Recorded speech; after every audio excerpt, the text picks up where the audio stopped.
अब आ जाता है हास्य रस का नंबर। यहाँ पे रस आएगा आपका पेपर में, तो दो रस आते हैं आपके, एक हास्य रस आता है, एक करुण रस आता है।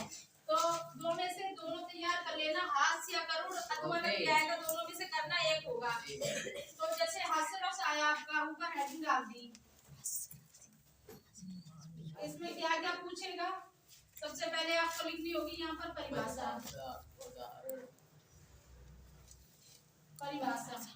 परिभाषा हेडिंग, ये परिभाषा की पहले से आप लोगों ने याद कर लिया होगा। जैसे यहाँ पे किसी की आकृति, वेशभूषा, चेष्टा आदि को देखकर जो मन में शांत रहे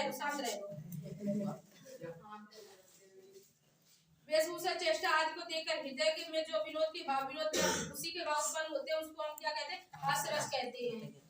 इस तरीके से यहाँ पर मैं लिखने नहीं जा रही हूँ, ठीक है, समझ लो कि इस तरीके से। इसके बाद परिभाषा के बाद क्या हेडिंग डालनी है आपको, इसका स्थायी भाव डालना है। ये अपनी तरफ से करना होगा, यानी कि मेरी तरफ से हास्य रस का स्थायी भाव। अभी भी स्टूडेंट की आवाज आ रही है, अब मैं क्लास से बात करने वाली हूँ स्टूडेंट को। हास्य रस का स्थायी भाव लिखना है। हास्य रस का स्थायी भाव क्या होता है, यहाँ पर हास्य रस का स्थायी भाव हास होता है,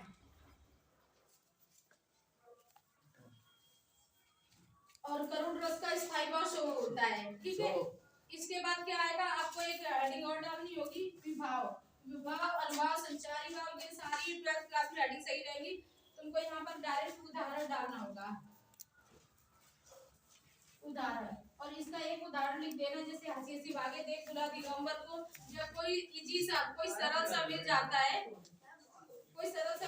तो आप लोग लिख सकते हैं, ठीक है। इसके बाद आप आगे आ जाता है, उपमा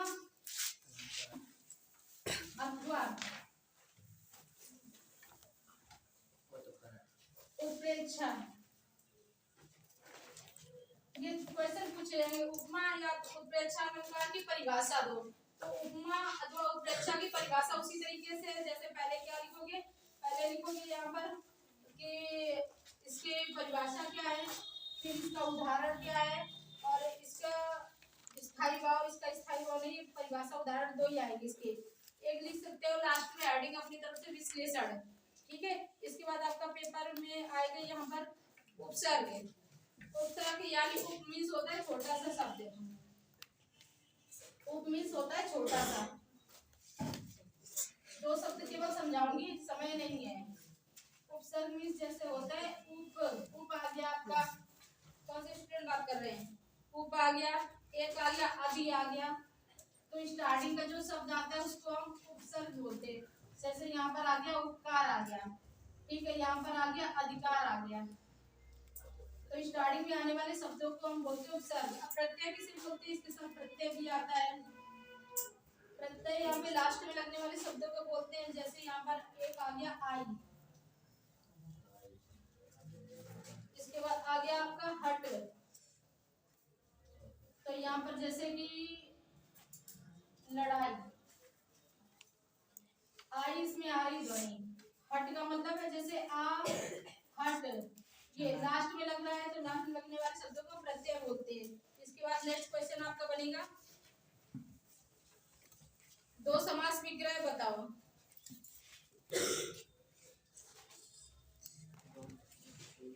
द्वंद्व समास और द्विगु समास, ठीक है। तो सबसे पहले द्वंद्व और द्विगु में अंतर क्या है, कैसे पहचानेंगे।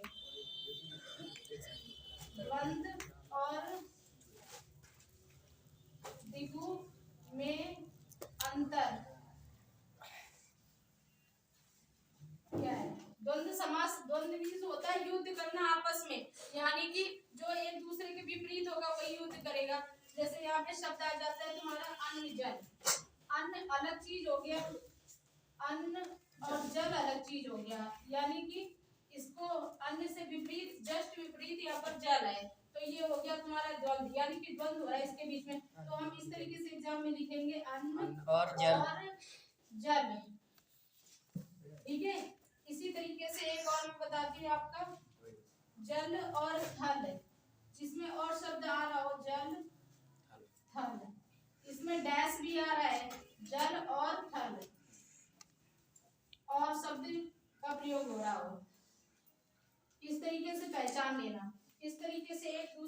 द्विगु। अब द्विगु कैसे आता है? द्विगु में संख्यावाचक शब्द आता है, कोई सी भी संख्या आ जाएगी। जैसे यहाँ पर आ गया त्रिभुज, त्रिभुज। इसके बाद आ गया आपका त्रिकोण या सप्तऋषि आ गया, सप्तऋषि। अब इसको आंसर कैसे एग्जाम में देना है? 3 भुजाओं का समूह। इसके बाद आगे सप्तऋषि, 7 ऋषियों का समूह। तो यहाँ पर संख्या आ रही है, इसी के साथ ही हो जाता है द्वंद्व और द्विगु समास। ठीक है। इसके बाद नेक्स्ट क्वेश्चन आपका बनेगा तत्सम, इसको नोट कर लो। इसके बाद आ जाता है तत्सम शब्द, तत्सम, तत्समी से उसके समान, इसका अर्थ निकलता है उसके समान। तो तत्सम शब्द तुम्हारा एक आता है तद्भव। यहाँ में पूछेगा कि 2 शब्द बताओ, तत्सम और तद्भव।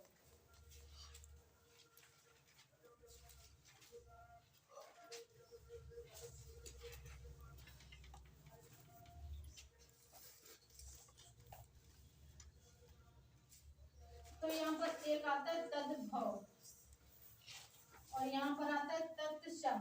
अब यहाँ पे एक उल्टा सा लगता है, ये लगता है ये तत्सम क्या है? संस्कृत का शब्द है, संस्कृत शब्द है। इतना अगर याद रख लोगे तो एग्जाम में गलती नहीं होगी। और ये हिंदी का शब्द है, ठीक है, तत्सम तद्भव। अब यहाँ पे इस तरीके से आएगा लिखने के लिए कि इसका तत्सम शब्द का तद्भव का तत्सम बनाओ। तो जैसे यहाँ पर आ जाता है तुम्हारा मोस्ट फेमस है नेह, ये कई बार आया हुआ है, नेह आ जाता है। तो नेह, नेह का क्या हो जाता है? स्नेह हो जाता है, स्नेह। एक और बता देती हूँ, 2 एग्जाम्पल दूंगी, ज्यादा नहीं दूंगी, टाइम कम है। एक आ जाता है निर्गुण, निर्गुण ये हमारे शुद्ध देहाती शब्द है, इसको ये तत्वों को हिंदी बोलते हैं निर्गुण। अब इसका संस्कृत शब्द हो जाएगा निर्गुण।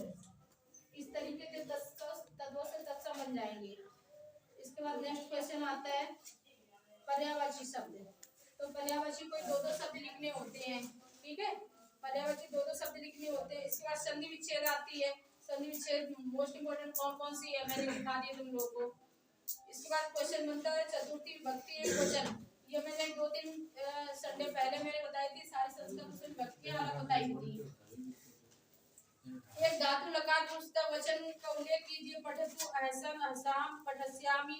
इसका एक-एक शब्द लिखना होता है, किस धातु की किस वचन में है। जब तुम्हें कुछ भी नहीं आता है तो वहाँ पे क्या है, जैसे पठतु शब्द लिखो और इसकी षष्ठी विभक्ति, सप्तमी विभक्ति जो दिमाग में तुम्हारे आ रहा है उसको वहाँ पे लिख देना। अगर नहीं आया तो छोड़ के मत आना, ठीक है।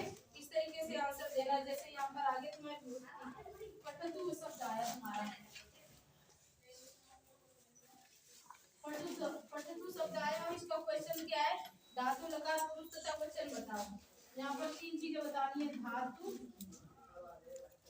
पुरुष, लकार, वचन। इतनी चीजें तुम्हें बतानी इसकी। ये किस वचन की है? तो यहाँ भी इसका वचन लिख दो, इसका सब ये हेडिंग डाल दो, धातु लिख दो, सब क्वेश्चन में से लिखना है आंसर।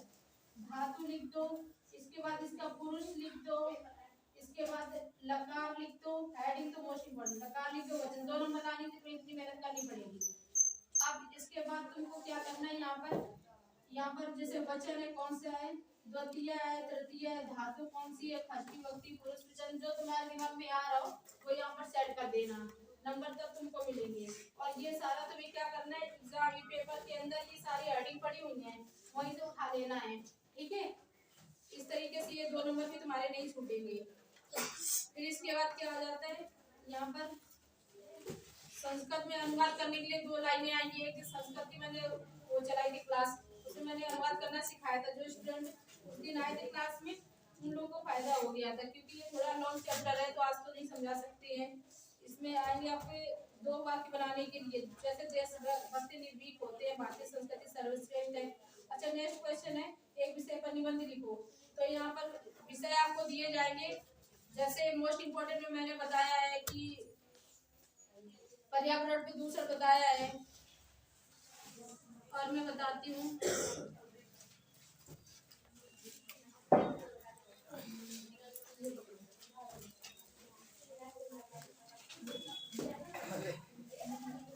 स्वच्छ भारत अभियान नोट कर लो, नई राष्ट्रीय शिक्षा नीति नोट कर लो, विपद रचना में।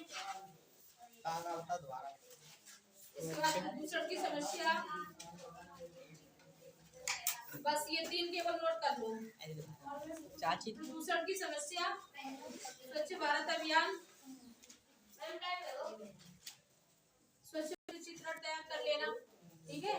और इसके बाद एक कथानक तैयार कर लेना, और इतना ही पूरा पेपर हो जाता है। इतना अगर ध्यान दे लोगे तो 90 नंबर कम से कम 100 में मिल जाएंगे। इसी के साथ क्लास चला।